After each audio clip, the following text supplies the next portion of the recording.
မေဂလာပါဗျာဒီလမ်းလေးကတော့နာမည်၄-၅မျိုးလောက်ရှိတယ်ပေါ့နော်နာမည်၄-၅မျိုးလောက်ရှိပါတယ်မြန်မာတွေကတော့ပညာရေးလမ်းလို့သိတဲ့သူများပြီးတော့နောက်တိုင်းအင်္ဂလိပ်လက္ခဏာကျမ်းကြီးမှာတော့ဥစ္စာဒနာလမ်းရေးတယ်ပေါ့လူသားတယောက်ရဲ့ဥကောင်းပိုင်းဆိုင်ရာအလုံးစုံသောအကြောင်းချက်အဖြစ်ပြကြောင်းပေါ်ပြပြီးဥကောင်းအတွင်းမှာရှိတဲ့အုံနှောက်အုံနှောက်ဉာဏ်ပညာဆွမ်းအားများဘဝအောင်မြင်ရေးဖန်တီးမှုဆွမ်းအားမျာ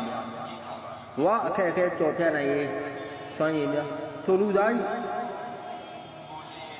ဒီဇကံပါရမီများနဲ့ထုံဝါဒနာများပေါ့နော်၎င်းဉာဏ်ပညာအုံနောက်ဉာဏ်ပညာနဲ့လုံးစုံပတ်သက်တဲ့အရာအလုံးကိုပေါ်ပြနေတယ်အုံနောက်လမ်းကြောင်းကိုခေါ်တဲ့ဉာဏ်ပညာလမ်းကြောင်းဖြစ်ဒီလမ်းလေးနဲ့ပတ်သက်ပြီးနည်းနည်းလေးဒီလိုလေးပြောကြလေးရှိရပေါ့နော်အကျူစားတစ်ခုရှိပါတယ်ရှေ့ဟောင်းလူစားတစ်ခုပေါ့လူဆိုတဲ့တစ်ပင်ပေါ့နော်လူသားတစ်ပင်မှာခက်မှ၅ပြရှိတယ်ရှေ့ဟောင်းလူစားတစ်ခုပေါ့နော်ခြေထောက်က2ချောင်းလက်က2ချောင်း4ချောင်းပေါ့နော်4ခုခက်မှ4ခုခေါင်းကတစ်ခု5ခုခက်မှ5ပြလူသားတစ်ပင်ခြေလက်ဆိုရဲခက်မှတွေမရှိရင်အသက်ရှင်လို့ရဖို့လေဥကောင်းကိုခေါ်တဲ့ခက်မှမရှိရင်တော့ရှင်လို့မရဘူးဥကောင်းဒီမျက်စိနားရှာလျာပိုစိတ်အာရုံ6ပါးတကား3စုံလို့တီမီတီယာမီယာဖြစ်နေပြီးတော့ဒီခန္ဓာကိုယ်ရဲ့အမြင့်ဆုံးအပိုင်းမှာသိရှိနေတယ်ပေါ့နော်အုံနောက်ဘဝဖက်ဒီရေးနဲ့စင်တန်မှုအတက်အလုံးစုံသောအရာအားလုံးရဲ့အထွတ်အမြတ်အရာဖြစ်တဲ့ဥကောင်းပေါ့နော်ဒီလမ်းကြောင်းကိုဘယ်လိုခေါ်လဲဆိုလို့ရှိရင်ဥကောင်းတစ်ခုလုံးနဲ့အလုံးစုံသက်ဆိုင်တဲ့လမ်းဥကောင်းလမ်းကြောင်းလို့ခေါ်တယ်ဥကောင်းထဲမှာဉာဏ်ပညာရှိတယ်ပညာရေးလမ်းလို့ခေါ်တယ်အုံနောက်ရှိတယ်အုံနောက်လမ်းကြောင်းလို့ခေါ်တယ်ပေါ့နော်အုံနောက်ကပညာသင်ကြားရေးနဲ့ပတ်သက်တဲ့အတွက်အရှိတိုင်းလက္ခဏာလမ်းတွေမှာဒီအုံနောက်လမ်းလို့ခေါ်တဲ့ဥကောင်းလမ်းကိုပညာရေးလမ်းလို့ခေါ်တယ်နောက်တိုင်းအင်္ဂလိပ်လက္ခဏာကျမ်းတွေမှာတော့ဥစ္စာဒနာလမ်းလို့ခေါ်တယ်အမှန်တန်ရေးကြည့်ပါတယ်ဒီလက်ဝါးတွေမှာရှိတဲ့လက္ခဏာလမ်းတွေအားလုံးလည်းပါအသက်လမ်းလို့ပဲဒီကောင်လည်းအမှန်တန်ရေးကြည့်တယ်မိခင်လမ်းပေါ့နော်မိခင်လမ်းအမှန်တန်ရေးကြည့်တဲ့လက္ခဏာလမ်းများအားလုံးမိခင်လမ်းဖြစ်ပါတယ်ဥကောင်းလမ်းလို့ခေါ်တဲ့အုံနောက်လမ်းပေါ့နော်လူသားတဲ့လက်ဆန်ခြားနာခြင်းဉာဏ်ပညာစွာဖြစ်ပြီးတော့ရှင်းတရားလူသားများ၏ဘဝအကောင်းဆုံးအနေနဲ့အတက်ကြခံကြမအလုံးစုံများကိုဖန်တီးရွေးချယ်ပြုလုပ်ခြင်းသည်ဉာဏ်ပညာစွမ်းအားနဲ့အရင်းကြည်ရတာဖြစ်တဲ့အတွက်ဉာဏ်ပညာစွမ်းအားထက်မြက်ခြင်းသည်ဘဝအောင်မြင်ခြင်းအတွက်အခြေခံချက်လက်ဖြစ်ပြီးတော့ဉာဏ်ပညာလမ်းကြောင်းအားနဲ့တော့ဘဝမှာပြဿနာတွေအခက်အခဲတွေအဆင်မပြေဘူးကြုံနိုင်တယ်ပေါ့နော်ဒါအုံနောက်လမ်းကြောင်းလို့ခေါ်တဲ့ဉာဏ်ပညာလမ်းကြောင်းမြန်မာတွေကတော့ပညာရေးလမ်းလို့သိတဲ့လူများပြီးတော့အနောက်တိုင်းအင်္ဂလိပ်ကျမ်းတွေမှာတော့ဥစ္စာဒနာလမ်းလို့ခေါ်တယ်ဥကောင်းလမ်းကြောင်းအုံနောက်လမ်းကြောင်းဖြစ်ပါတယ်ပေါ့နော်ဟုတ်ကဲ့ပါဒါလေးတစ်ချက်လေးလာကြည့်အောင်အခုဒီမှာမြင်ရတဲ့လက္ခဏာရှင်အုံနောက်လမ်းကြောင်းလို့ခေါ်တဲ့ဉာဏ်ပညာလမ်းကြောင်းဟာအထူး3ကပေါ့နော်ဒီလိုအားကောင်းတဲ့သဘောရှိတယ်အင်မတန်ဝေးပြေးလမ်းမကြီးထောက်တန်းရှည်တဲ့ခိုင်မာပြီးအားကောင်းတဲ့သဘောရှိတယ်ပေါ့နော်ဒါဉာဏ်ပညာဆုံးအထူးကတက်မြက်ခြင်းအောလုံးအောဆိုင်ရာကျမ်းမာရေးကောင်းမှုခြင်းနဲ့ဒီကကိုယ်ကိုယ်သေးဆိုင်ရာထူးခြားကောင်းမှုများအခြေအသွေးများရှိနေခြင်းပေါ်ပြနေကြတယ်နော်ဟုတ်ပါပြီဉာဏ်ပညာလမ်းကြောင်းလေးတွေကိုဆက်ပြီးတော့လေ့လာကြပြီပေါ့နော်ဒါကတော့တယောက်သောသူရဲ့အုံနောက်လမ်းကြောင်းလို့ခေါ်တဲ့ဉာဏ်ပညာလမ်းကြောင်းဖြစ်ပါတယ်ပြတ်တောက်ပြီးတော့ပုံစံအားဖြင့်လွန်လေးပေါ့အလွန်အစင်မပြေတဲ့ပုံစံဖြစ်နေတယ်ပေါ့နော်ဒါပါလဲဆိုတော့သူ့မှာဒီလက္ခဏာရှင်မှာအုံနောက်လည်းပြည့်စည်နေတဲ့အတွက်မိုးရပါသဘော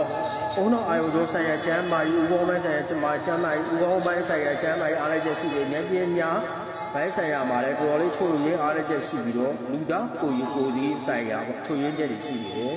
သူတသက်တာဘဝမှာမိမိဘဝကိုတော့လောကပတ်ဝန်းကျင်ပိုင်းတော့ပေါ့နော်ကောင်းစွာမဆောင်ရှောက်နိုင်တဲ့သဘောရှိတဲ့အတွက်ဉာဏ်ပညာပြည့်စည်ခြင်းဒီဘဝပြည့်စည်စေခြင်းဒီအခြေခံပေါ့နော်အားနေခြင်းဖြစ်နေပါတယ်ဉာဏ်လည်းတော့အတွင်းတော်တော်လေးပြည့်နေတယ်ကောင်းပေါ့နော်နောက်တစ်ခုလေးလာကြည့်အောင်ဒါတော့အုံနောက်လမ်းဆိုရဲဉာဏ်လမ်းကြောင်းပုံမှန်ရှိနေရမယ်နေရာကနေပြီးတော့သွေးဖယ်နေတယ်ပေါ့နော်လက်ညှိုးတရားနေပြီးတော့ဒီယူရောက်နေတယ်ပေါ့နော်ဒါကလည်းဉာဏ်လမ်းကြောင်းကြီးပုံမှန်ရှိနေရမယ်နေရာမှာသွေးဖယ်ပြီးတော့လမ်းလွှဲနေတဲ့အတွက်လူသားကိုယ်ကိုယ်သေးဆိုင်ရာအရေးချင်းပိုင်းမှာပြဿနာတွေအများကြီးဆုံးရောက်မှုအများကြီးနဲ့သူတသက်တာဘဝမှာဒီပေါ့နော်ပတ်ဝန်းကျင်နဲ့ညှိယူမှုဒါတွေအားနည်းပြီးတော့ဘဝဆိုင်ရာအခက်အခဲတွေအဆင်မပြေမှုတွေဒီလိုဆိုးကျိုးတွေကြာရောက်တဲ့သဘောရှိတယ်ပေါ့နော်ပုံမှန်နေရာမဟုတ်ဘဲနဲ့မှားရတဲ့ပြည်နေရာဉာဏ်လမ်းကြောင်းရှိနေတယ်ပြဿနာတွေအများကြီးရှိတယ်ပေါ့နော်နောက်တစ်ခုဆက်ကြည့်မယ်ဒါကတော့ဉာဏ်လမ်းလို့ခေါ်တဲ့ဒီအုံနောက်လမ်းနဲ့နှလုံးသားလမ်းသွားပေါင်းနေတယ်ပေါ့နော်ရှင်မေတ္တာတရားသင်ကြီးမားတဲ့ခြင်းစိတ်ခံစားမှုကြီးမားခြင်းတွေဒါတွေကိုပြတယ်စိတ်ပိုင်းဆိုင်ရာနဲ့ဉာဏ်ပိုင်းဆိုင်ရာအင်အားကြီးမားခြင်းကိုဖြစ်ပြီးတော့ဒီလက္ခဏာရှင်မျိုးကလည်းတကယ်လို့ဆုံးရောက်တဲ့သဘောရှိတဲ့အတွက်ဘေးရွယ်ဆိုးရိုးတွေရှိလာတယ်ပုံမှန်မဟုတ်တဲ့ ပြဿနာတွေကြုံရတတ်တယ်ပေါ့နော်ဟောပါပြီဘုရားပြန်သွားမယ်မူရင်းမို့ဒါကျွန်တော်ပြခဲ့တဲ့ပထမလက္ခဏာရှင်ရဲ့ဉာဏ်ပညာလိုင်းတော့ပေါ့နော်ဉာဏ်ပညာလိုင်းတော့ဟာအထူးသုံးပါပေါ့နော်အထူးသုံးပါအားကောင်းနေပါတယ်ဘယ်လိုအားကောင်းလဲနံပါတ်1ကတူးတဲ့ခိုင်မှာထင်ရှားပြတ်သားပြီးရှေးလျားခြင်းရှိနေတယ်နောက်တစ်ခုကပေတံနဲ့ဆွဲလို့ဖြောင်းတန်းနေတယ်ပေါ့နော်လက္ခဏာရှင်ဉာဏ်ပညာတက်တိနာလည်းမှုဆိုင်အမှန်ထူးခြားထက်မြက်ပြီးတော်တဲ့လူတစ်ယောက်ဖြစ်မယ်လက်တွေ့ကြတဲ့ဖြောင်းတန်းနေတဲ့အတွက်ဘဝမှာဘဝကိုလက်တွေ့ကြတွေးခေါ်စဉ်းစားတဲ့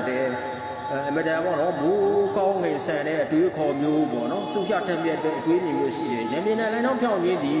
အတွေးခေါ်ထက်မြက်ခြင်းတော်ခြင်းတဲ့အတူဘဝကိုလက်တွေ့ကြတွေးခေါ်လောက်ကင်တဲ့ခြင်းဘယ်လိုလဲဝိရကြီးမားခြင်းပေါ့နော်ဒီဘိုင်းမှာလည်းအားကောင်းနေတဲ့အတွက်လက္ခဏာရှင်ကဘဝအောင်မြင်ရေးခံတည်မှုစွမ်းအားရုပ်ပိုင်းစိတ်ပိုင်းပြည့်စုံတဲ့သဘောရှိတယ်ထူးခြားတဲ့တစ်ချက်ကဒီမှာအသက်လန်းလို့ခေါ်တဲ့အောက်ကဘဝလန်းနေအုံတော့ညံလန်းမထိပဲနဲ့တော့ဝေးနေတယ်ပေါ့နော်ဝေးတာဘာကြောင့်ဝေးရလဲဆိုလို့ရှိရင်ညံလန်းတော့အပေါ်မြင့်နေတယ်ညံလန်းတော့ညံရင်မြင့်မားတယ်ပေါ့အပေါ်မြင့်နေတယ်မြင့်ပြီးတော့လက်ညှိုးဘက်ကိုရောက်နေတဲ့အတွက်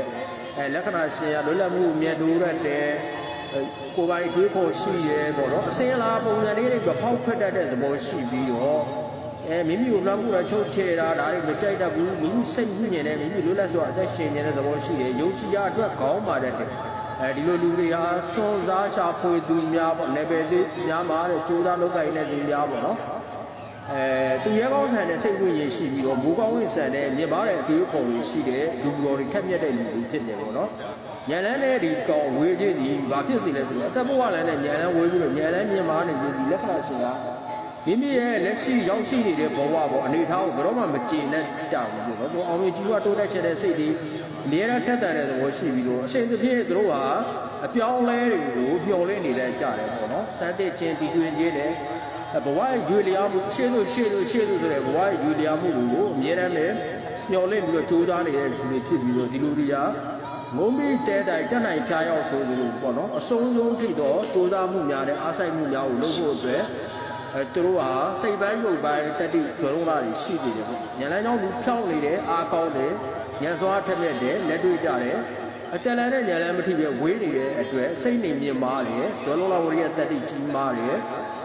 စိတ်နေမြင်မာတခါတည်းယုံကြည်ရအတွက်ခေါင်းမာတယ်ပေါ့အားကောင်းတဲ့ချက်ကတော့လူသားစွမ်းရည်မြင်မာထက်မြက်ခြင်းဖြစ်ပြီးတော့အစုံတစ်ခုသောပြဿနာအားနေတဲ့လေးတွေကတော့အားနေတဲ့အာသချက်ဆိုတော့ဒီဟာကမှရှိတယ်ပေါ့နော်